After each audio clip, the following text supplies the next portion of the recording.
ভরতপুরের ঘটনা, মর্মান্তিক ঘটনা। একটা বাচ্চা মেয়ে 7 বছর বয়স, আজকে 3 থেকে 4 দিন আগে সে নিখোঁজ হয়ে যায়। তারপরে আজকে তার ডেড বডি জঙ্গলে পাওয়া যায়। আমাদের সমাজে নিরাপত্তা ভাই কোথায় আছে? যদি তোমার আক্রোশ কারোর প্রতি থাকে, তাহলে সে আক্রোশ বড়দের সঙ্গে মেটাতে পারতে, তাহলে তুমি সঠিক জবাবটা পেতে। আজকে 6 থেকে 7 বছরের বাচ্চা, ফুটফুটি শিশু, সে তুমি কোন মাপের পশু আমি জানি না। এই সমাজে মানুষরূপী অনেক পশু ঘুরে বেড়ায়, আমরা সেটা দেখতে পাই না। কথাই বলে না, মানুষের মতন মানুষ হলে সব মানুষ মানুষ হয় না। আমি নিন্দা জানাই, ধিক্কার জানাই। এটা পুলিশ প্রশাসনের কাছে অনুরোধ করব, এই বিষয়টা হালকা করে যাতে না দেখা হয়। প্রকৃত অন্যায়কারী যেন শাস্তি পায়, এটাই আমাদের দাবি, এটাই আমাদের আশা। প্রচুর পরিমাণে শেয়ার করুন।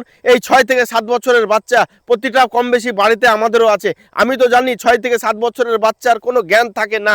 আজকে যে শিশুটাকে হত্যা করা হলো, প্রচুর পরিমাণে এটা অন্যায়। এই অন্যায়ের আমি একটাই দাবি চাই, যে প্রকৃত আসামি তাকে ধরে তার ফাঁসি দেওয়া হোক, তার ফাঁসি দেওয়া হোক, তার ফাঁসি দেওয়া হোক।